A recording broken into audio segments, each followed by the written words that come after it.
Boa noite aos nossos convidados que já estão aqui presentes, boa noite a todos que vão começar a chegar na nossa live. Hoje, dia 2 de agosto de 2021, live em comemoração aos 20 anos do CEP, Conselho Estadual das Populações Afrodescendentes de Santa Catarina. Eu sou Yara Odila Nunes, sou professora, integrante do Movimento Negro de Criciúma, integrante do ENEB, Entidade Negra Bastiana, que surge no ano 2000 e que participou da construção, do diálogo deste conselho. Então, para nós é um prazer, para mim é um prazer estar aqui fazendo a mediação dessa live. Agradecer aos nossos convidados, a Fernanda, a professora Fernanda, ao Edson por ter aceitado estar conosco nesta noite. Então, vamos aquilombar. O nosso tema de hoje é quilombar-se, resistência e insurgências negras em pauta. Antes de passar a palavra para os nossos convidados, eu gostaria de, em nome do CEPA, dos conselheiros e conselheiras, em nome do presidente, dizer que é um prazer ter todos vocês aqui, as pessoas que vão estar entrando para fazer esse bate-papo conosco. O CEPA tem como um dos objetivos o combate ao racismo.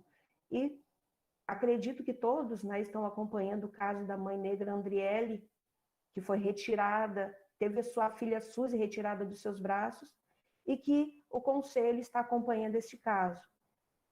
Foi enviado esta semana um ofício ao presidente da Câmara de Vereadores de Florianópolis, solicitando que ele chame o presidente do Conselho Tutelar para prestar esclarecimentos a respeito desse caso.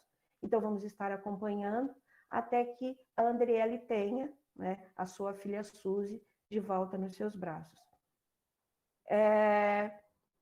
Boa noite, tem algumas pessoas que começam a entrar agora, então sejam todos e todas bem-vindas, venham para nós, venham conosco conversar um pouco com esses convidados que vão contribuir bastante com a nossa discussão e com o nosso diálogo de hoje. Antes de nós começarmos, passar a palavra para os nossos convidados, eu vou chamar a Yara. A Yara faz parte do movimento, outra Yara, eu sou Yara Odila Nunes, a outra Yara, minha xará, que é de Siderópolis, ela faz parte do movimento Negro Cruz e Souza de Siderópolis, um movimento negro atuante aqui na nossa região, e ela vai fazer uma apresentação cultural. Seja bem-vinda, Yara. Boa noite a todos e a todas, presente nessa live tão importante. Estendo também meus cumprimentos à professora doutora Fernanda, ao Edson, é um prazer ter a companhia de vocês nessa noite. Como a Yara falou, como nós temos o nosso tema aquilombar, nós vamos fazer então a leitura de um pequeno trecho de um poema da Conceição Evaristo. E ela nos coloca que é tempo de ninguém se soltar de ninguém, mas olhar no fundo da palma aberta a alma de quem lhe oferece o gesto. O laçar de mãos não pode ser algema, e sim acertada a tática necessária do esquema. É tempo de formar novos quilombos, e em qualquer lugar que estejamos, e que venham os dias futuros. Que salve o 2021, a mística quilombola persiste afirmando: a liberdade é uma luta constante. Então, é com esse pequeno trecho que a gente faz essa abertura, e nos traz para a reflexão de quanto é importante a comunidade negra, não só catarinense, mas a população negra brasileira, se unir e se aquilombar de fato, Então, eu retorno, passo a palavra aí para a Yara, para nós darmos início, então, nessa live maravilhosa que eu tenho certeza que vai ser. É isso aí, Yara, nós vamos nos aquilombar, nós estamos aqui nos aquilombando, construindo novos saberes, fazendo novas conexões, estando juntos aqui com todos vocês. Então, eu vou passar a palavra primeiro, eu vou falar do nosso convidado que vai falar primeiro, O nome dele, é Edson Amaral, mais conhecido como Edson. Ele foi ex-presidente do nosso conselho. Ele é educador social, repórter, apresentador, produtor de baile charme, Então, diante dessa apresentação, que eu acredito que a maior parte dos catarinenses conheçam, né? Mas seja bem-vindo à nossa live. Novamente, obrigado por ter aceito esse convite de estar dialogando conosco nesta noite. Bem-vindo. Olá, olá, minhas queridas, que coisa boa estar aqui. Inicialmente eu quero saudar as duas Yaras. Yaras, que nomes lindos vocês duas têm. Professoras, né? Uma de História, outra de Geografia, disciplinas tão importantes para o nosso aprendizado, sobretudo da nossa comunidade negra, né? Doutora Fernanda, sou seu fã, a senhora sabe disso, né? Uma ótima noite, uma excelente noite para todo mundo, início de noite, friozinho batendo aqui na região da Grande Florianópolis, e agora nos bastidores a gente estava falando que, olha, em todos os cantos, né, velho, a gente está com muito frio.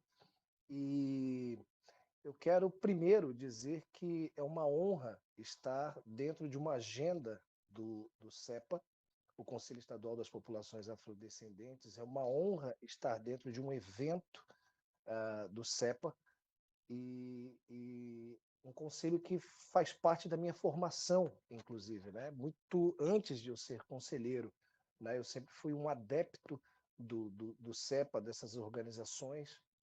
Eu sou da minha faixa etária, não dos meus contemporâneos, mas da minha faixa etária. Eu sou o primeiro a ser membro de um movimento negro. Fui me inseri no movimento negro por pessoas muito especiais. Algumas delas já não estão mais conosco, estão na companhia das divindades, dos orixás.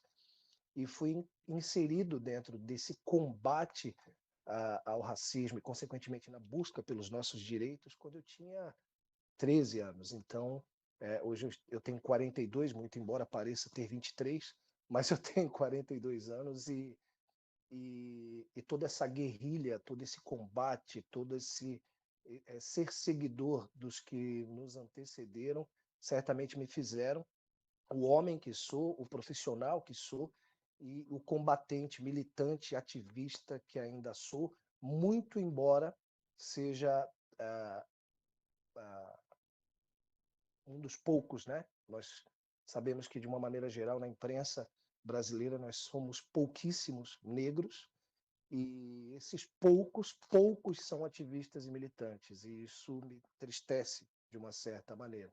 Então vejam bem que eu já trago uma carência que nós temos em pauta, né? Que é a falta da negritude, com atitude ativista, com postura, né? Como alguns de nós somos, né? Todos os dias nós somos aprendizes e eu aprendo todos os dias como ser estrategista dentro do meio onde eu atuo e me manter ativista, porque primeiro nós precisamos alcançar o igualitário.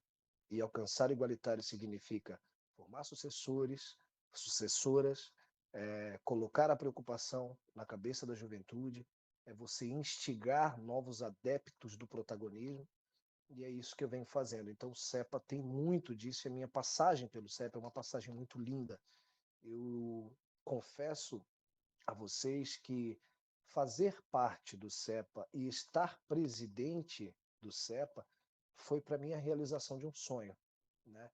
E hoje estar aqui e em contato com o CEPA, porque a gente nunca perde o contato, muito embora a gente tenha a vida turbulenta, que nós estávamos falando há pouco dos bastidores, estar em contato com o CEPA, defender as mesmas causas, estar de braços dados, de mãos dadas, como o nós por nós, que eu defendo, que é a minha filosofia de vida, ser um elo na corrente do combate ao racismo e também do alcance do nosso protagonismo positivo, junto ao CEPA, é sempre maravilhoso. Eu me sinto lisonjeado. Eu queria pedir licença para vocês, já é minha fala, né, Yara? Já posso emendar aqui, porque eu engatei a primeira, segunda, terceira, quarta, estou indo, né? Tá? Eu tenho esse meu jeito, assim, né, que é de... Eu nunca fui um, um militante ou um cara formal, nunca fui. Sempre fui um cara que fala na gíria, até porque eu sou oriundo do movimento hip hop. Me orgulho muito disso. Se não fosse o movimento hip hop, eu não seria metade do que eu sou. Né? Faço parte do time que começou o movimento aqui no estado em 1992, 3, né? Então eu tinha 12, 13 anos e o hip hop é algo que me faz que me faz brilhar os olhos, né?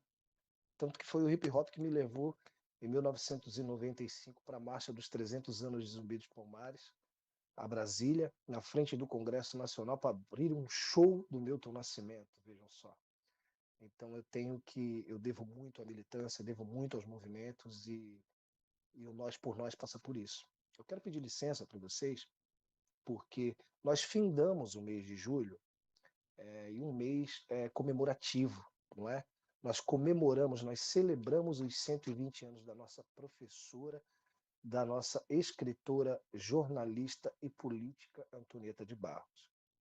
E eu, humildemente, escrevi uma crônica, um trecho pequeno de uma crônica, mas que nos remete exatamente à ancestralidade, né? Se não fosse Antonieta, nós não estaríamos aqui, né?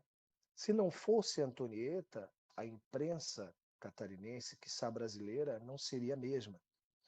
Se não fosse por Antonieta, as mulheres na política não teriam o pouco espaço que têm. Nós estamos aqui? Estamos, mas se não fosse Antonieta, talvez nós não galgaríamos tais espaços e não subiríamos os degraus que conseguimos subir com tanto esforço, suor, porque a gente sempre sua 2 vezes mais, a gente sempre trabalha 2 vezes mais e a gente continua ganhando menos, principalmente as mulheres pretas. Então a crônica é assim. Como seria simples, simplesmente dizer obrigado, Antonieta? Mas eis uma tarefa que em uma única palavra, num único agradecimento, não resumimos as tuas facetas. Como é fácil te amar, Antonieta, de barro, que veio do barro, ó Senhora de Barros. Alcançou, apesar dos esbarros, o alto dos escalões. Saiu do tacho, do mais profundo esculacho, para nos deixar algo tão nobre, o legado. Sim, obrigado, por não nos deixar sós. O futuro, por não nos deixar desamparados. Obrigado por cada trecho e parágrafo. Luto porque fui, luto porque sou, luto até a última rua estreita. Foi assim que nos ensinaste, não é mesmo, Senhora de Barro, que do barro veio? Se tenho o que tenho, se sou movido a anseio, foi de ti que veio. Todo o meu desespero por ter, através do que fizeste, um lugar em que seja pequeno neste meio. Se tem algo que nos resta, é dizer obrigado por tanto se entregar ao fazer, para que o suceder e o proceder fossem hoje sinônimos do vencer. Ó Senhora das facetas, do barro, de Barros, hoje eu sou assim, sou como Antonieta.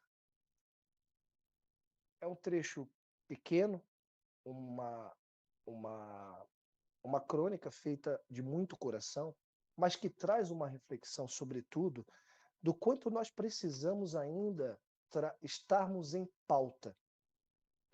E quando eu falo de nós estarmos em pauta, eu não falo somente de profissionais pretos dentro da mídia brasileira, dentro da imprensa brasileira de um modo geral.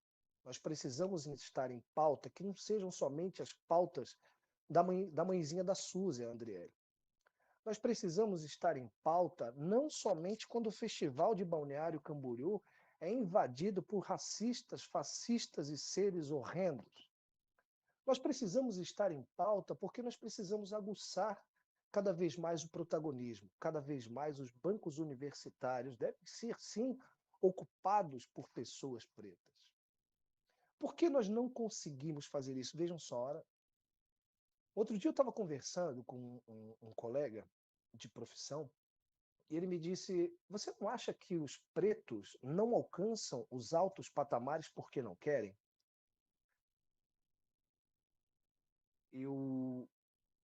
Óbvio, né? Em outras épocas nós reagiríamos de uma forma totalmente energética, né? Com energia descomunal para dar tais respostas. Mas eu perguntei se ele já havia lido algum livro de história preta contado por uma pessoa preta. Se as histórias africanas que trazem as histórias dos tumbeiros e da edificação da maneira como ela de fato se deu desse país, se ele havia tido acesso. Obviamente a resposta foi não. E aí está o nosso maior problema, o achismo. Porque o achismo, o conservadorismo e o racismo, eles andam muito juntos. Muito juntos. Muito juntos. Eu acho que o racismo não existe. Eu acho que aquele sofrimento ficou no passado. Eu acho que o mundo já é igualitário. Vejam a sucessão de equívocos que nós temos que driblar todos os dias, não só para que a gente se mantenha dentro dos nossos postos, mas para que a gente também tenha como instigar os próximos. Porque nós sabemos que a educação, a doutora Fernanda, a senhora com muito mais propriedade pode falar sobre isso, e as professoras Iaras também, vocês podem falar com muito mais propriedade do que esse pretinho que vos fala aqui, o quanto a educação aconteceu e acontece aos trancos e barrancos para nós, que somos pretos e pretas. E aí a gente fica se perguntando o seguinte: como nós vamos ter acesso aos altos patamares, aos altos escalões, se nós somos prejudicados historicamente, se nós somos negados historicamente, se nós somos vítimas de achismo, conservadorismo e racismo? Nós precisamos construir dentro de principalmente da molecada e da adolescência, algo que é muito pequeno, mas que enche o peito e faz pessoas como nós alcançar patamares inimagináveis. Orgulho.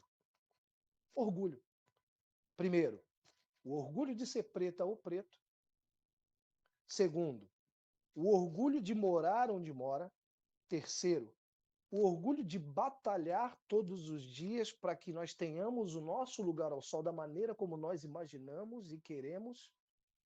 E terceiro, nós precisamos colocar na cabeça dos nossos moleques, sobretudo, que sem empenho, sem trabalho, o sucesso, e sem estudo principalmente, o sucesso absolutamente não existe. Vejam bem, nós temos muita dificuldade em fazer isso. Talvez os modos operantes como a gente faça sejam um tanto arcaicos, sobretudo nos dias de hoje, onde nós temos uma invasão tecnológica global e nós estamos aqui num verdadeiro Vale do Silício, que é Santa Catarina, Florianópolis e a grande Florianópolis, sobretudo, onde a tecnologia se torna um campo cada vez mais observado, admirado e também desejado pelo mundo. O meio tecnológico é um meio carente de mão de obra, de profissionais, de TI. E nós precisamos formar esses profissionais. Nós precisamos ter subterfúgios para que isso aconteça. Para que, de fato, no Estado que é mais racista, que é mais fascista, que é mais conservador, mais preconceituoso, nós conseguimos enfiar goela abaixo o nosso protagonismo, que pode ser tão sadio. Ninguém experimentou o igualitário ainda. Nós não experimentamos o igualitário. Por quê? Porque a doutora Fernanda, muito embora tenha essa sigla tão importante, essa abreviatura tão importante antes do nome dela, ela tem que provar todos os dias que ela é doutora. As professoras Iara, todos os dias, dentro da sala de aula, têm que mostrar que sabem sim, e eu estou aqui para lecionar, e é comigo que você vai aprender, muito embora eu tenha um tom de pele mais escuro que o seu. Os irmãos não negros, os caucasianos, precisam entender que o racismo de fato existe, mas quer saber, cara, a gente está cansado de ensinar. Está na hora de vocês entenderem, vocês mesmos, por vontade própria, pegarem os nossos livros, lerem os nossos livros e buscarem entender, e óbvio que nunca vai ser como a gente sente, mas pelo menos se imaginar, praticar essa palavra que está tão na moda e que eu evito tanto falar, a empatia, né? Parece que virou moda, né? A gente falar empatia. Mas é isso. Como é que você vai se colocar no lugar do outro se você não se permitiu estudar como foi o meu passado? Não é? Como é que a gente vai instigar a nossa molecada se todos os dias eles ouvem que não vale a pena ser? E outro dia eu estava conversando com um outro amigo meu, que é o MV Bill, e ele disse o seguinte, cara, é uma frase que fica na mente. Foi o Bill que falou? Acho que foi o Bill.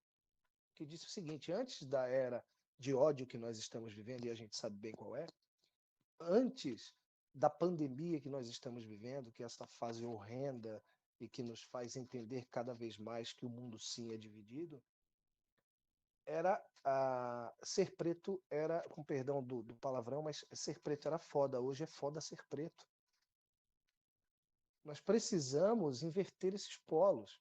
E a gente só inverte esses polos brigando sim por política pública, mas também trazendo no dia a dia de uma forma atrativa e de uma forma saudável e sobretudo, atrativa para os nossos jovens, o quanto a gente pode ser protagonista. E aí a gente precisa, sim, mudar alguns modos, eu acredito nisso, que nós precisamos mudar alguns modos. Nós precisamos fazer com que a 10.639 e todas as outras leis que nos cabem sejam cumpridas. Ou seja, nós precisamos mais do que nunca, e nunca fez tanto sentido isso. Nós precisamos arar a terra porque a nossa colheita está sendo prejudicada. Está sendo prejudicada porque nós estamos tendo uma evasão escolar gigantesca, principalmente pós-pandemia. Nós estamos tendo fácil acesso, principalmente depois da instalação de grandes organizações da contravenção.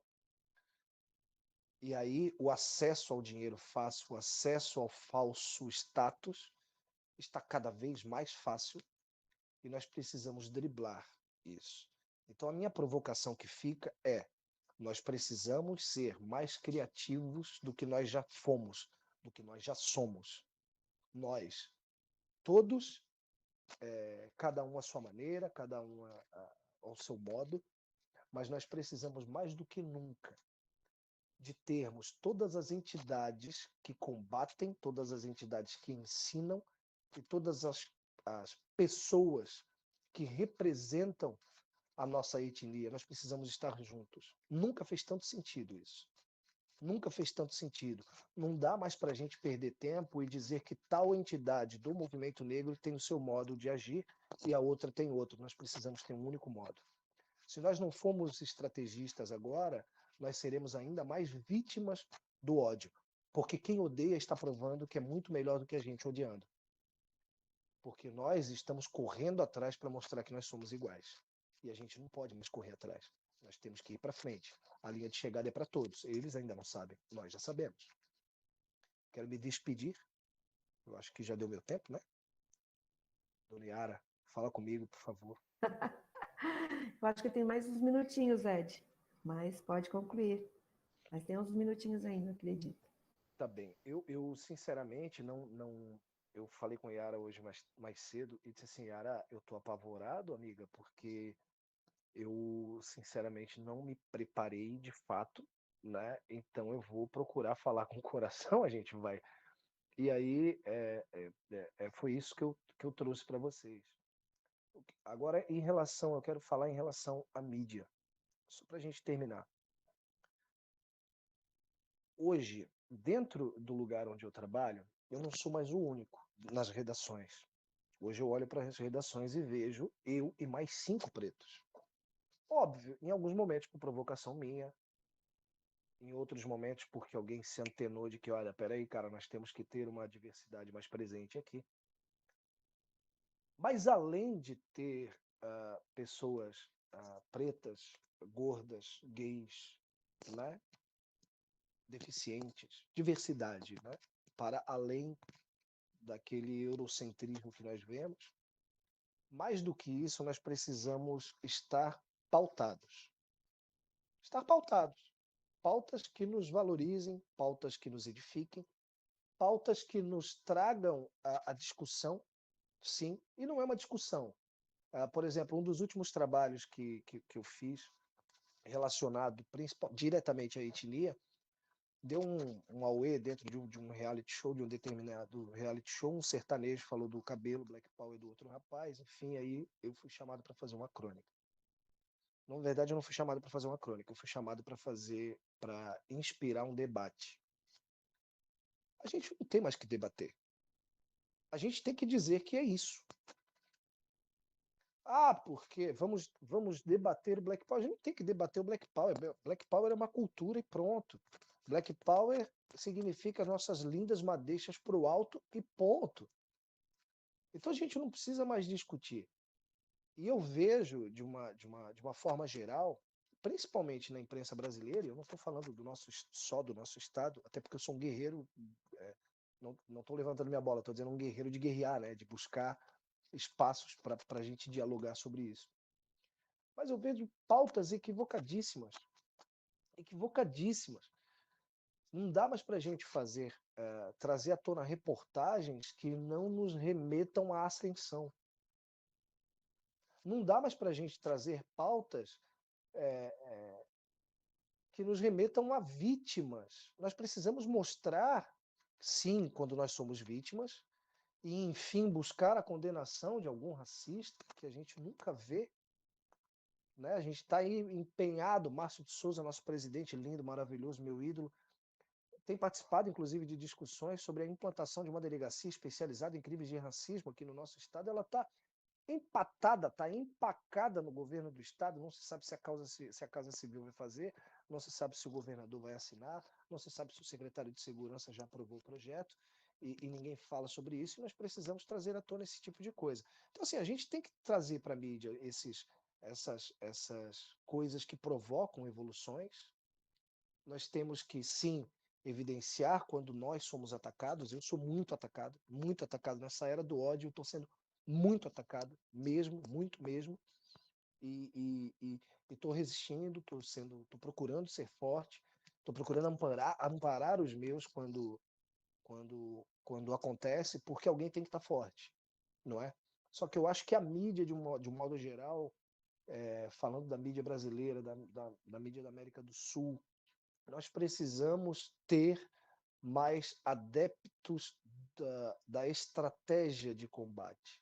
Nós precisamos ser estrategistas. Olha, nós estamos aqui, nós estamos ocupando lugares, nós somos âncoras, nós somos apresentadores, nós somos protagonistas.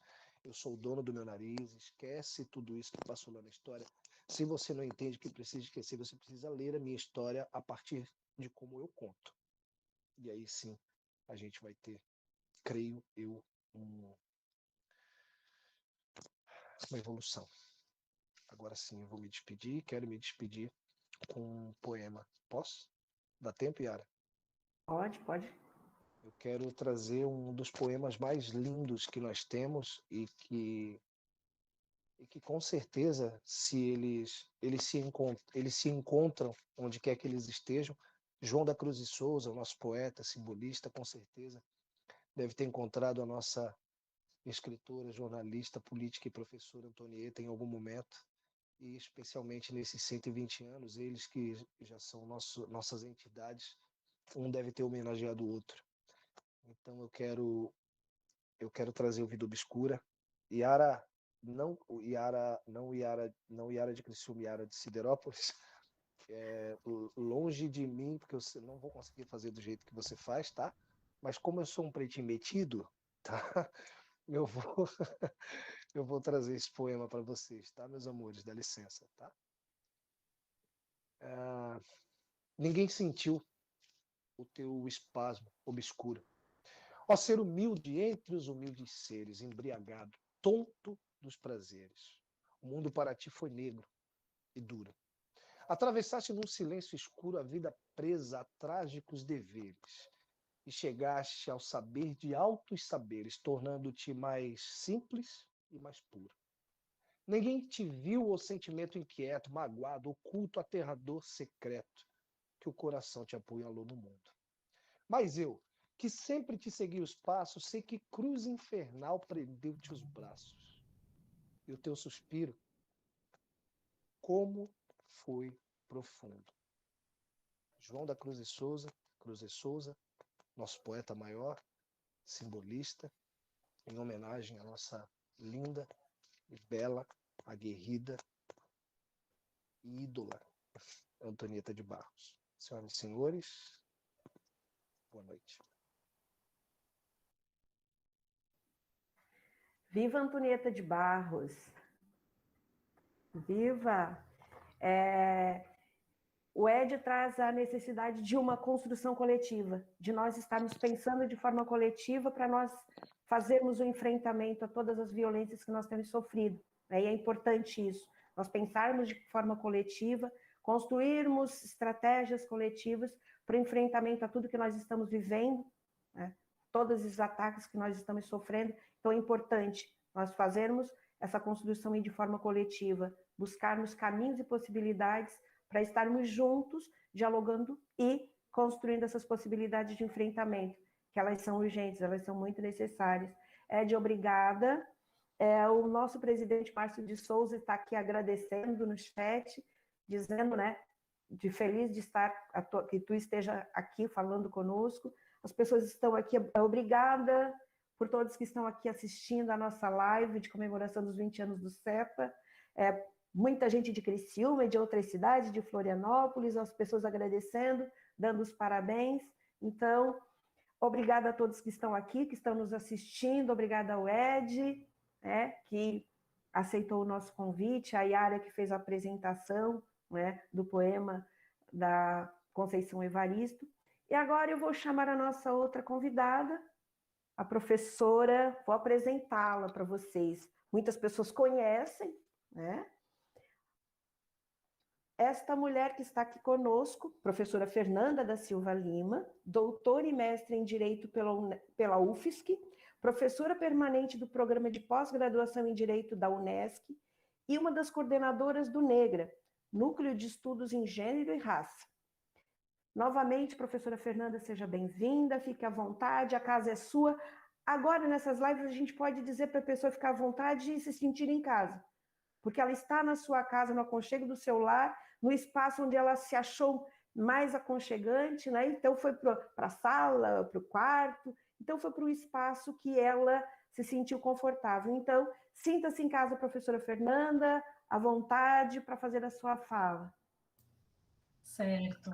Muito obrigada, né, Yara, pela apresentação. Então, quero iniciar agradecendo por este convite de participar com vocês dessa atividade, dessa live, né? Então, fico bem grata pelo convite do CEPA, né, o convite que foi feito em nome também da Yara, a Yara Odila, e aqui cumprimentar também o Ed, né, o Ed Sou, que sou uma fã, né, ele fala que é fã, mas eu também sou, e é muito bom, né, quando a gente consegue ver, né, uma pessoa nos representando em espaços em que infelizmente ainda são pouco habitados, né, pela população negra. Então, eu fico muito feliz, honrada. Eu acho que é a segunda vez que a gente participa de uma atividade conjunta, né? Então, eu fico bem feliz quando eu vi o card, assim, nossa, que legal, vai ser um prazer revê-lo e estar, né, nessa noite participando desse momento, né? Quero cumprimentar aqui também a outra Yara, né, pro de Geografia de Siderópolis, e também o Gabriel, que está aqui, né, nos auxiliando, e também eu dei uma espiadinha, eu não costumo fazer isso, mas eu dei uma espiadinha no YouTube e aí eu vi que tem bastante gente aí também assistindo, então quero cumprimentar a todas as pessoas que estão em casa, né, nos assistindo, cumprimentar minha amiga e irmã Louvani, que eu vi que está ali também, e desejar já um feliz aniversário, já que a Yara disse que a gente pode ficar à vontade, né, e as meninas do Negra, que eu vi que também estão ali, o Edmo, enfim, né, pessoas que estão conosco no processo de luta, né, então o título, né, não poderia ser mais brilhante, né, quando a gente pensa essa perspectiva do aquilombar-se, pensando os projetos e os processos de luta que se constroem, né, com certeza, pela coletividade. Então, Yara, tu me controla aí no tempo, tá? Eu fiz um roteiro justamente para que eu não ultrapasse o tempo que me foi dado, e aí, em alguns momentos, talvez eu faça uma leitura para abreviar também esse espaço. Então, o que o quilombo, né, representou e representa na nossa história de luta? Eu sempre sou convocada, né, para essas pautas e sempre trago comigo grandes referências, né, Clóvis Moura, Georgina Helena Limas Nunes, a Beatriz Nascimento, né, e tem tantos outros. E a Beatriz Nascimento, né, no livro Atlântica, ela diz o seguinte, que Quilombo passou a ser sinônimo de povo negro, sinônimo de comportamento do negro e esperança para uma melhor sociedade. Passou a ser sede interior e exterior de todas as formas de resistência cultural. Assim, daí, fecha aspas, aquilombar-se, para nós aqui hoje, traz o sentido da luta coletiva, de resistência, de luta ancestral, de luta política, de luta pelo direito de existir e pelo direito de humanidade, que sempre nos foi negado, de luta pela nossa identidade cultural enquanto povo negro da diáspora que somos. Com isso, eu quero trazer aqui o lugar de anunciação da fala, né, que faz por meio do sentido da luta, também pelo espaço acadêmico, que é onde estou situada. É na e pela academia que tenho me mobilizado. Claro que não só lá. Parte dessa trajetória é construída coletivamente por meio da criação do Negra. Eu vou abreviar, né, o que tinha me organizado para falar em relação ao núcleo, porque eu quero dar um enfoque, e eu tive que mudar minha fala hoje à tarde, para a gente problematizar o caso da Andriele também.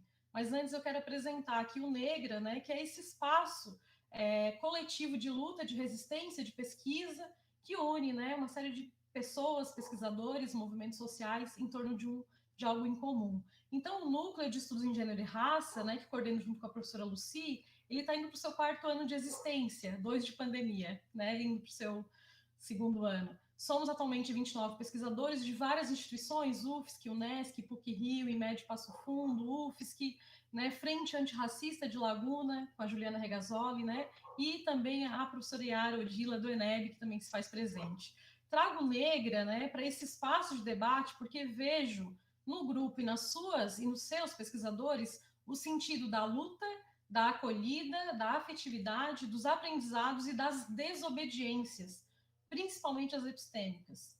Entendo que produzir conhecimento também é um pensar militante e que, portanto, ele jamais será neutro.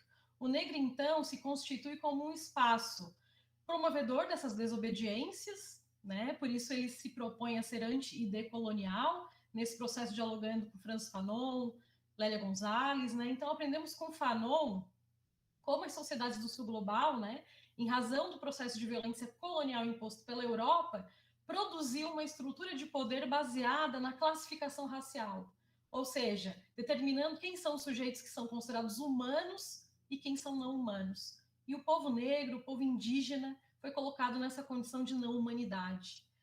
Também é afrocentrado, porque uma das desobediências que promovemos no núcleo é justamente essa desobediência epistêmica que coloca e recentra autores e autoras negras tão invisibilizados pelos cânones acadêmicos eurocentrados. Então, portanto, denunciamos o racismo epistêmico. Os saberes, né, eles também são construídos desde as margens e de forma coletiva. E com isso, digo também que aprendo muito com todas as pessoas que estão no Negra, né? Porque as trocas e as partilhas também das experiências, elas são importantes neste espaço que articulamos conjuntamente. Então, os saberes, eles são construídos desde as margens, de forma coletiva, no diálogo com a sociedade. Íamos e tínhamos projetos antes da pandemia, com atividades culturais, vai ficar para o momento em que a gente retomar, né, essa presencialidade. Transformamos o Negra também como um espaço de acolhida e de afetividade, pois muitas de nós somos mulheres negras cis, mulheres brancas cis, mulheres negras lésbicas, homens gays negros, mulheres negras trans, todos unidos em dororidade, como anuncia Vilma Piedade. O Negra, então, é esse espaço também de luta e ação, de pesquisa e ação. E aí concordamos, né, com a Hilderques Minhoso, que é uma pesquisadora da República Dominicana, quando ela diz o seguinte: toda ação é fundamentada em uma interpretação do mundo, que por sua vez prescreve um mundo. Sendo assim, estou interessada em desvendar o que sustenta nossas práticas feministas e com o que contribuímos através de nossas práticas políticas. O mundo que, com nossas ações, tornamos possível. Então é nisso que o Negra acredita, que as pesquisas têm se mobilizado para pensar políticas públicas também, para trazer visibilidade para a luta das mulheres negras, não só em Criciúma, em região, mas também numa perspectiva estadual e também nacional. E aí o questionamento é, né, então o que tem nos mobilizado? É essa luta antirracista, também na articulação com a luta das mulheres negras. E aí, né, trabalhamos também com o feminismo negro, entendendo, né, que ele se coloca como um pensamento crítico que articula teoria, uma metodologia de ação e uma política e uma atuação política e militante. Então, com vistas justamente a uma transformação social, como propõe o Derks e como propõe também Ângela Figueiredo. Aprendemos com Sueli Carneiro que, ao politizar as desigualdades de gênero, o feminismo transforma as mulheres em novos sujeitos políticos. E essa condição faz com que esses sujeitos assumam, a partir do lugar em que estão inseridos, diversos olhares que desencadeiam processos particulares. Muitas vezes percebemos exatamente isso. As teorias feministas, consideradas teorias feministas hegemônicas, ou aquelas consideradas civilizatórias, elas não dão conta das demandas particulares que envolvem a trajetória de vida e as experiências das mulheres negras. Eu vi que tem um tempinho aqui de 5 minutos para esgotar. Yara. Sim, professora, o nosso assessor técnico disse que está providenciando já um link para a gente poder retomar, porque é 1 hora, né, somente. Ele entra pela minha programação aqui, eu tinha observado que faltava mais tempo, né, porque nós começamos às 19, é 1 hora, mas eu também estou vendo esse recadinho, mas o Gabriel nos disse que enviaria um outro link para a gente poder finalizar a nossa atividade. Tem 4 minutos. Não podemos terminar a live sem a senhora professora fazer a sua fala. E comentar o caso que me trouxe exatamente, né? Que mudei totalmente a trajetória de fala. Eu não sei, Yara, se a gente não interrompe agora que faz 4 minutos e já entra no link novo, já que quebrou, né, essa sequência. Vamos aguardar. Não me façam sentir com a consciência pesada, gente, pelo amor de Deus. Capaz? Yara, eu te perguntei, tu falou, não, vai, negão, vai, eu fui. Não, Ed, mas eram 20 minutos e você não passou dos 20 minutos. Não excedeu. Não excedeu os 20 minutos. E a professora Fernanda também falou, acho que 5 minutos, então Gabriel, nós vamos... salva nós o aí. Gabriel E deixa gravada essa parte aí, tá? Para os convidar para nós e nós entramos novamente. Vai continuando, professora. Quando terminar o tempo, aí nós voltamos e retomamos a atividade. Não podemos terminar a live sem a sua fala. Então vou seguir aqui. Isso. Falta 3 minutos, então Então, aqui, né, eu vinha falando, então, do pensamento, né, de Sueli Carneiro, e tem tantas outras também, feministas negras, ativistas, que têm atuado tanto no campo de luta, mas também a partir do campo acadêmico. E aí, né, para uma pesquisadora que eu gosto bastante também, que é a Ângela Figueiredo, ela vai dizer, né, que o nosso feminismo negro, ele tem uma aproximação também com as feministas negras americanas, justamente porque temos um ponto de vista negro, né, um legado e uma história de luta. A interseccionalidade é uma categoria que nos atravessa, porque só a categoria gênero ela não dá conta, né, como eu falava antes, das nossas demandas, então é preciso que haja uma imbricação entre as opressões e as demandas de raça, de gênero, de classe, de sexualidade, né, porque afinal de contas somos também mulheres negras pobres, mulheres negras intelectuais, mulheres negras trans, mulheres negras cis, mulheres negras, enfim, somos várias e muito diversas. Combate aos estereótipos, uma atuação também, né, como mães, professoras e lideranças comunitárias, trouxe à tona também o feminismo negro como um campo, não só do movimento, mas também como um campo de disputa acadêmico e também repensa aí a própria política sexual. No mesmo sentido, tem uma autora que eu gosto muito de trabalhar com ela, e agora ela estava sendo bastante lida no Brasil, que é a Lélia Gonzalez, né? A Lélia Gonzalez, no texto dela bem famoso, Racismo e Sexismo no Brasil, ela vai mostrar e vai nos situar como que funciona, né, essa neurose, ela vai chamar de uma neurose cultural brasileira que acredita, né, na democracia racial. Então, é como sabemos, né, a democracia racial ela é um mito.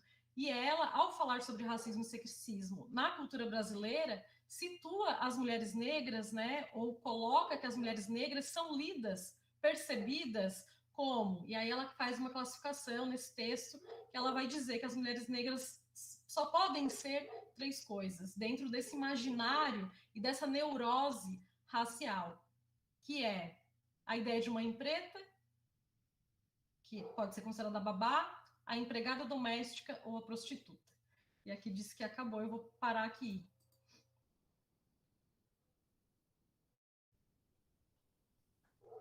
Eu já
retomamos.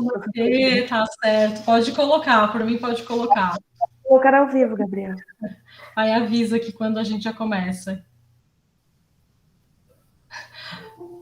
Oi, Yara. Agora que tem 1 hora eu vou ficar ainda, eu tô brincando. Ele está perguntando, sim. Já.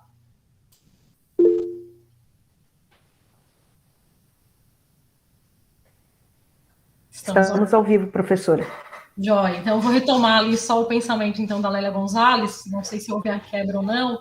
Então, como eu vinha falando, né, tem uma série de questões que vão tratar de como que o pensamento feminista negro se constitui, e a Lélia Gonzalez é essa autora brasileira de referência que nos auxilia a pensar como que as imagens que são projetadas sobre as mulheres negras, elas fazem parte dessa neurose cultural brasileira que tem como, que acaba desaguando, né, desembocando nessa ideia de democracia racial, e enquadra, né, molda, coloca essas mulheres negras fixadas, presas ao que a Patrícia Hill Collins vai chamar de algumas imagens de controle.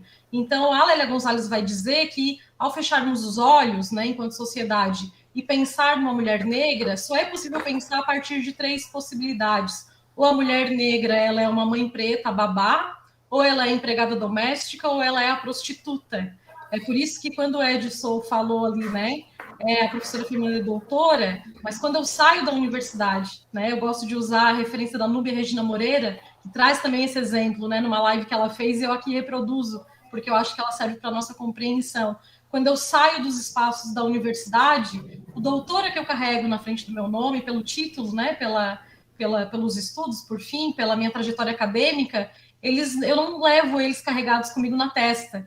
Né? Então, quando eu vou aos lugares, eu entro num restaurante, eu entro numa loja, eu entro em qualquer lugar, eu sou lida com essa representação aqui que a Lélia Gonzalez vai retratar.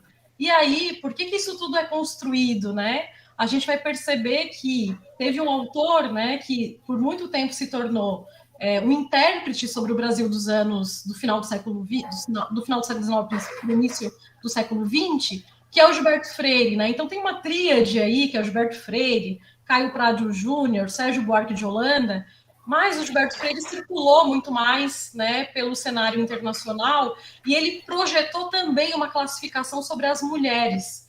Ele dizia o seguinte: as mulheres brancas são para casar, as mulheres mulatas, né, um termo pejorativo que a gente não usa, aqui estou apenas reproduzindo aquele pensamento, então as mulatas para fornicar, para o sexo, né, para o corpo objeto sexual, e o objeto, inclusive, fomos, enquanto mulheres negras, né, o quanto fomos e somos vítimas de estupro ainda, né, então houve todo um estupro colonial contra as mulheres negras também no período de escravidão, e desde então a gente percebe isso, e a preta, né, que é aquela retinta para trabalhar. Então ele fez essa classificação. Então nós, mulheres negras, nunca fomos lidas como boas esposas e boas mães. Então era aqui que eu queria chegar para a gente poder falar do caso Andriele. Né? Então existe toda uma projeção de imagens que recaem sobre nós. E aí é expondo esta cruel classificação que segue viva e moldando as nossas estruturas cognitivas, não só nossas, mas das instituições, tendo racismo como uma tecnologia de poder que rege a sociedade que vivemos, né? Então, eu quero comentar o caso de Andriele e da pequena Suzy a partir dessa tecnologia, desse dispositivo que é o racismo estrutural e o racismo institucional. Então, o caso resumo aqui, eu vou ler para quem não acompanhou, né? Porque talvez a gente tenha em casa pessoas que não saibam, né, do que a gente está falando aqui. E aí eu trouxe um informe que saiu tanto no Mídia Ninja, né, que é um canal nacional, ele tem uma grande amplitude, como também saiu aqui no portal Catarinas, né, que é um portal que a gente segue, apoia, né? Então, resumindo, é mais ou menos assim. Andriele Amanda dos Santos, 21 anos, teve Suzy na última quarta-feira, isso foi semana passada, dia 28, em Florianópolis. E depois de amamentar o bebê e ficar algumas horas com ela, teve sua filha arrancada de seus braços e não a encontrou mais. A situação é fruto de uma decisão arbitrária do Conselho Tutelar que retirou de Andriele a possibilidade da mãe continuar com a criança. O site segue dizendo assim: na sexta-feira à tarde, a Suzy foi retirada pelas portas do fundo do hospital e somente à noite foi emitida uma decisão judicial. Mas os advogados do caso alegam que não receberam acesso. Ficaram em torno de 3 dias sem decisão judicial. Conta Gabriel Amado, psicólogo que acompanha a Andriele há pelo menos 4 anos. O hospital também não liberou a criança para que o pai pudesse registrá-la oficialmente. Os avós paternos fizeram registro policial do impedimento de acessarem a bebê. Então, lendo e reconhecendo por dentro este caso, porque acompanhei por dentro, no sentido de acompanhar a partir das pessoas que estão com a Andriele no hospital. Então, acompanhando este caso por dentro, me lembrei do texto da professora Raquel Gouveia, né, da UFRJ, em que ela, num texto que se chama Mulheres Negras, Sofrimento e Cuidado Colonial. E ela vai dizer assim, talvez, né, eu sigo dizendo, talvez por causa disso, né, que o caso de Andriele, embora de repercussão nacional, não ecoem em alguns grupos feministas aqui da região. O silêncio também diz muito sobre as nossas ações. Nesse texto, Gouveia traz algumas questões fundamentais para a compreensão de como os corpos de mulheres negras, numa perspectiva de manter a estrutura colonial vigente, né, ou seja, não somos humanas, somos objetos sexuais, permanecem desumanizados e, por conta disso, passíveis de sofrer, no caso de Andriele, o controle estatal de várias formas. Sim, porque os conselheiros tutelares que atuaram no caso agem em nome do Estado. Então, existiu aí um controle, né, de várias formas. Ela enfatiza, né, Raquel Gouveia, que o cuidado e a maternidade compulsória simbolizam o papel social atribuído apenas às mulheres brancas. Que, claro, também em relação a elas, há um confinamento, como também se ser mulher branca fosse ser aquela do molde da bela recatada do lar. A gente sabe que não é assim também. Há um processo de luta ali também. Mas veja como as pautas também são distintas, né? Então, ela aborda a ética do cuidado numa perspectiva feminista negra, demonstrando a partir do racismo estrutural e das relações de poder estabelecidas socialmente que as mulheres negras não cabem nesta imagem, ou nesta moldura de mãe, né? Algo já trabalhado também pela professora nigeriana Oyeronke Oyewumi, né, quando ela afirma o seguinte: em grande parte da teoria feminista branca, a sociedade é representada como uma família nuclear, composta por um casal e seus filhos. Aí a gente lembra o quê? Da propaganda de margarina. Parece que agora tem uma propaganda de margarina com uma família preta famosa aí. Mas o que a gente via quando criança, o que a gente continua vendo, né, na maioria dos casos, é este modelo branco nuclear. Então não há espaço, inclusive, dentro desse modelo de família para outros adultos. Não é de surpreender que a noção de feminilidade, né, como diz a Oyeronke, que emerge do feminismo euro-estadunidense, enraizada nessa família nuclear, é o conceito de esposa.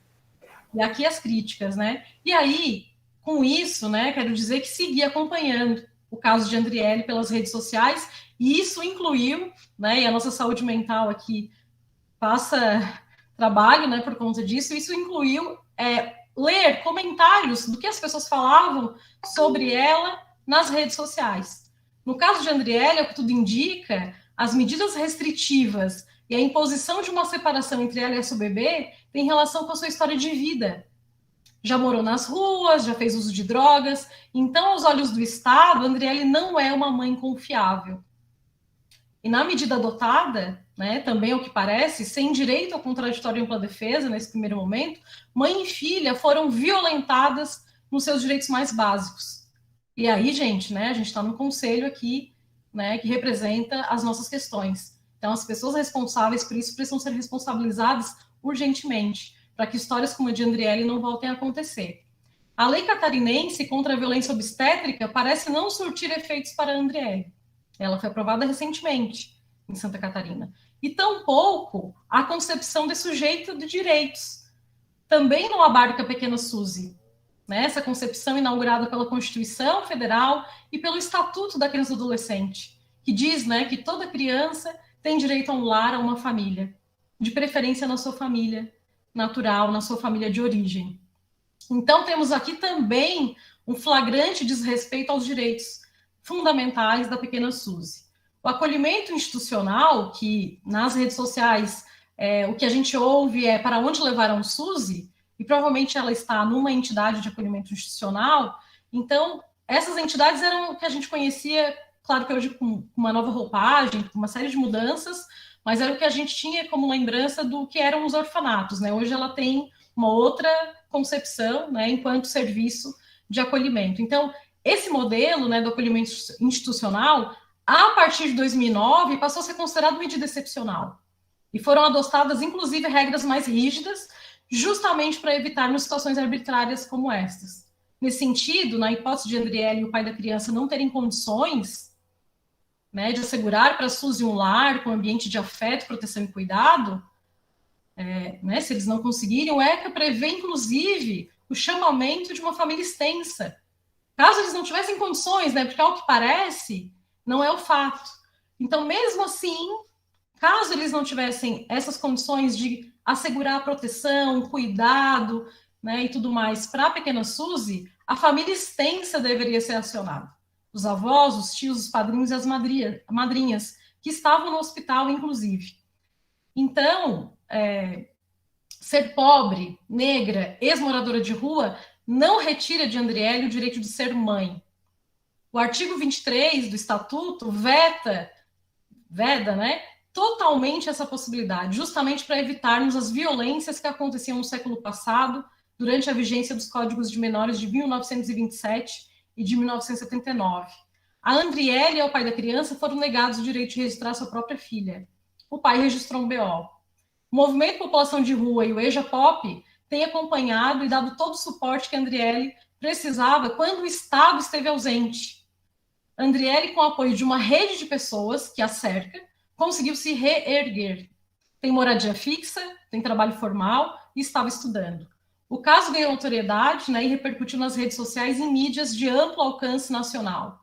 Uma feminista famosa, né, conhecida aí, a Débora Diniz, escreveu o seguinte, né, quando nas reportagens também foram retratadas as violências obstétricas relatadas pela própria Andriele, né, ela mesma vai postar nas suas redes sociais, que levou 5 injeções de anestesia.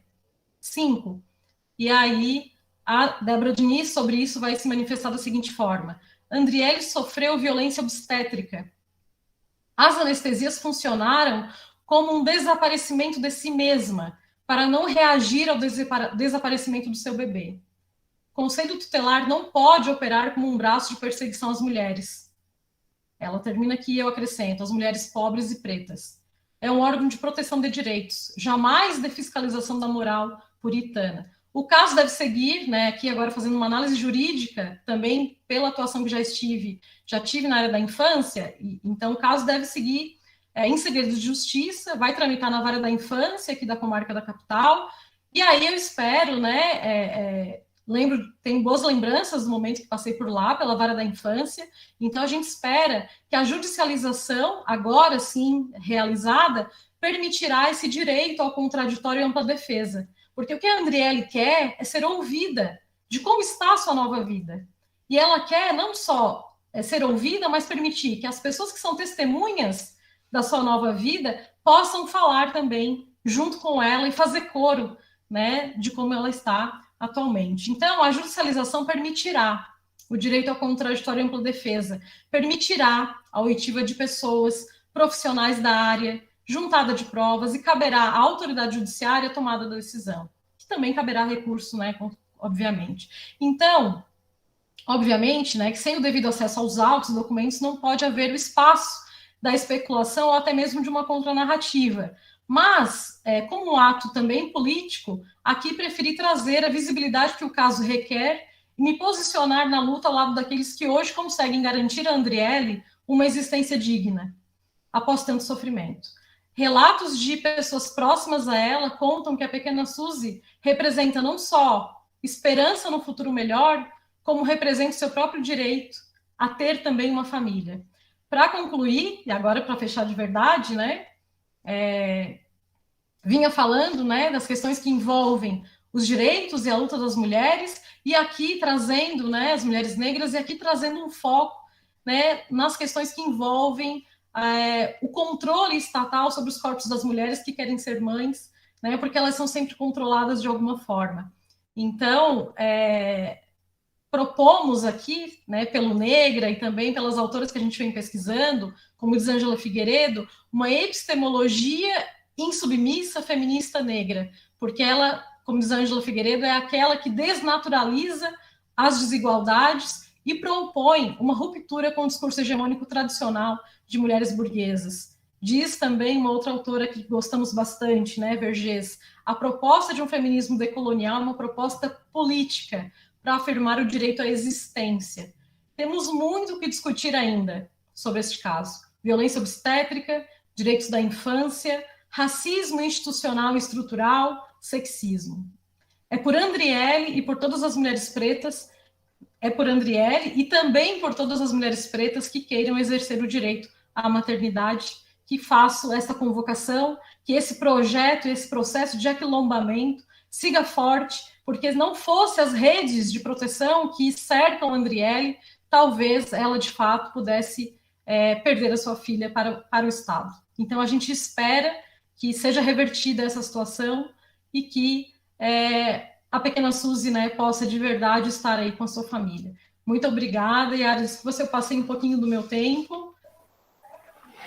Não, professora Fernanda, ótima fala. Aqui estou vendo no chat vários comentários, elogios, agradecendo a sua fala, né? Agradecendo, dizendo que uma fala muito boa, perfeito, que as suas colocações, e dizer que o caso Andriele é uma violação de todos os direitos, né? Das mulheres negras, né? Que não teve o direito de estar com a sua filha. Então, ela é a história de tantas mulheres negras que têm sofrido isso, né? O controle do Estado sobre os nossos corpos, decidindo e definindo quem pode e quem não pode ser mãe, quem pode estar com seu filho. Então, eles decidem que os nossos corpos negros, nós não podemos estar com nossos filhos. E nós temos que aquilombar. E eu retirei hoje, das minhas leituras, para me preparar para conversar com vocês, e fala muito, né? De aquilombar-se é um estado de autoacolhimento, de cuidado com o outro. Então, nós temos que pensar nisso. Que esse aquilombar é esse estado de cuidar do outro. Andriele precisa disso, assim como outras mulheres negras, assim como outros jovens precisam. Então, nós precisamos usar esse aquilombar no sentido de espaço de acolhimento, espaço de afeto, espaço de estabelecer relações com as outras pessoas, sentir as dores do outro, que é isso que nós precisamos fazer, de fato, acolher essas pessoas, acolher as lutas, porque são as nossas lutas, são muitas demandas que nós temos pela frente, muitas lutas para enfrentar. Então, professora Fernanda, obrigada. Nós já estamos finalizando a nossa atividade. Eu sei que nós gostaríamos de ter muito mais tempo para estar conversando, e quem sabe nós vamos pensar uma outra atividade em que a professora Fernanda, que o Edson possam estar, para nós continuarmos essa conversa, que estava extremamente importante e interessante. Eu gostaria de passar agora a fala para você, para fazer as considerações finais, né? Então, começamos com o Ed, depois a professora Fernanda, para fazer a sua fala. Fique à vontade, Ed. Oi, queridezas. Então, a professora Fernanda, doutora Fernanda, amada, como é bom te ouvir. Como é bom te ouvir. Eu vou te ser sincero, assim, eu tenho tido um contato bem próximo com a família da Andriele, tá? Bem próximo mesmo, assim, eu falei com a própria Andriele, inclusive, e com um dos irmãos, né? E a gente se coloca no lugar, não é? Primeiro, é um ser humano ainda em formação. A gente está falando, a Andriele não atingiu a fase adulta da vida ainda, não é? E como ela precisa ser cuidada por nós, sabe? Como ela precisa conhecer o mundo que nós conhecemos, o mundo que nós temos acesso, não é? E vocês com mais propriedade e eu porque posso legitimar, porque acompanho e vejo e a partir do meu nascimento eu mudei a vida da minha mãe. Eu sei o quanto um filho, o conceber um filho pode mudar a vida de uma mulher, não é? Como pode vocês amadurecem muito mais cedo. Nós homens somos teimosos, né? E quem diz que o mundo, quem ainda teima em chamar de mundo, nós deveríamos chamar de mundis, né? E não mundo, porque esse nome também é masculino, então nós deveríamos chamar de mundis. E como você traz a nossa percepção exata. Então, assim, quando você fala, Fernanda, de todos os capítulos, mesmo com termos jurídicos que eu não tenho conhecimento e não faço uso, como você nos representa, falando e nos coloca como você deixa transparente a nossa angústia. É isso, entendeu? É a mesma angústia independente da regionalização, independente da região onde nós estamos. Tá? Então, eu quero, de novo, assim, agradecer muito por estar aqui, estar entre mulheres, né, Gabriel? Eu e você temos essa sorte de estarmos entre 3 mulheres tão pontas firmes, mulheres que representam tanto essa guerra que nós travamos desde o início. E se hoje nós, meninos, nós, homens, estamos travando essas lutas, é porque nós aprendemos com vocês. Tá? Então, assim, muitíssimo obrigado. Muitíssimo obrigado ao CEPA por me convidar, a Jane, ao professor Márcio de Souza, que me ensinou que era manifestação presencial, tá? Eu aprendi com o Márcio de Souza uma vez, infelizmente no dia ele acabou saindo machucado, e o que nos causou muita revolta, ele lembra bem desse dia. E que bom estar aqui, que bom estar aquilombando com os meus, né? E me chamem mais, assim, porque muito embora a gente pareça forte, a gente precisa de amparo sempre. A gente só vai conseguir, nós só vamos conseguir estar juntos se a gente entender que é nós por nós, né? Nós por nós, de nós que não se soltam, elos de corrente, e nós por nós. Tá bem, meus amores, muitíssimo obrigado pelo convite. Me chamem mais vezes, tá? Temos essas questões aí, Yara, que nós conversamos nos bastidores, que se você precisar, tá, que eu vá até o sul do estado, e que se você entender que vai ser uma força legal, eu estar junto, tá? Eu não tenho nada, eu só tenho a voz e isso aqui. Vamos lá que tá acabando, tá, filho? Beijo, gente. Boa noite para vocês. Tamo junto.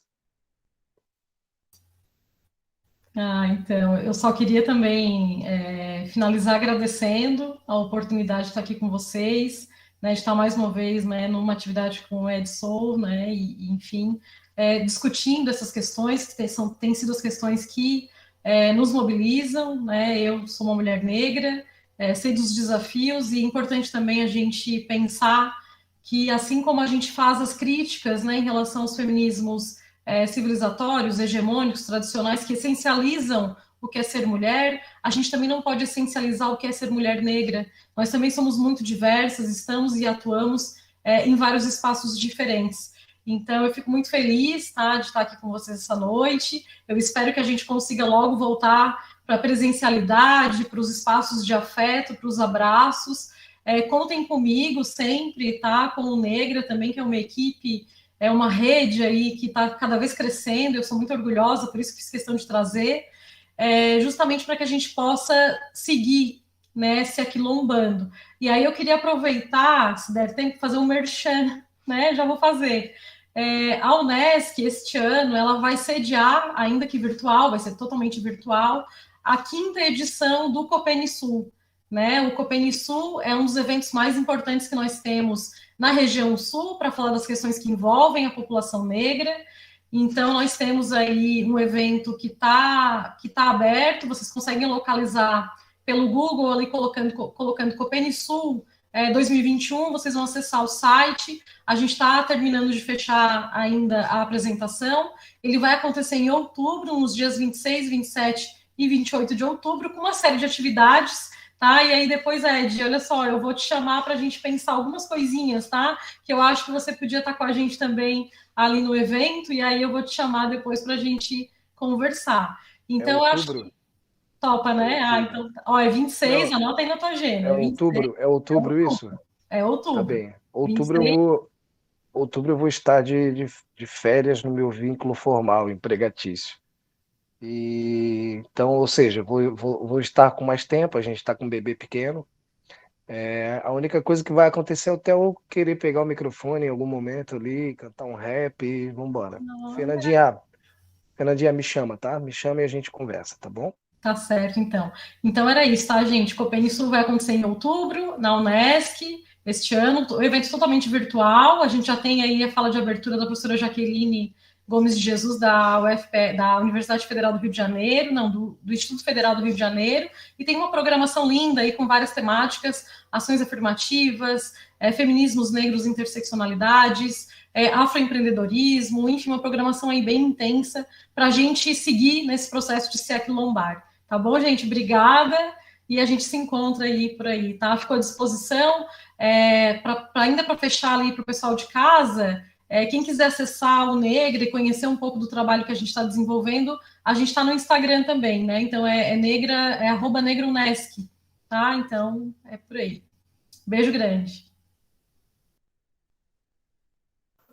Beijo, professora Fernanda, beijo, Ed, obrigado por aceitarem o convite, fazendo a propaganda do COPENISUL, uma programação linda, com um tema lindo, pensando a cidade e o espaço que nós ocupamos nas cidades, então é um evento que vai ser maravilhoso. Então, estamos chegando ao nosso final, agradecendo a todos que estão aqui assistindo, eu vi que tem uma galera muito legal assistindo a nossa live, a nossa conversa. Quero agradecer em nome do Movimento Cruz e Souza, de Siderópolis, o ENEB, que nós pensamos essa live, combinamos essa live, convidamos a Fernanda, e principalmente ao Conselho, nós, conselheiros de todo o estado de Santa Catarina, que estamos juntos nesta luta, aquilombando, então, ao presidente Márcio de Souza, o nosso abraço a todas as conselheiras e a todos os conselheiros, a todos vocês que assistiram, que ficaram conosco este momento.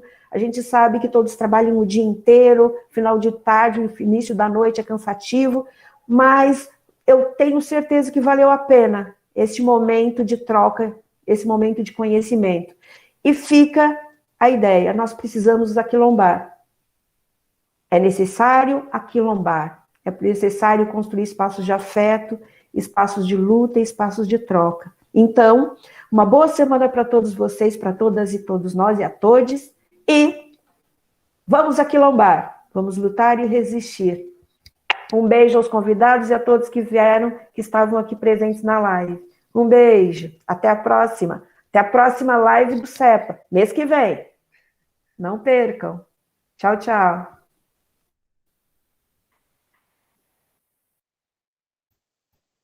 A gente já saiu do ao vivo?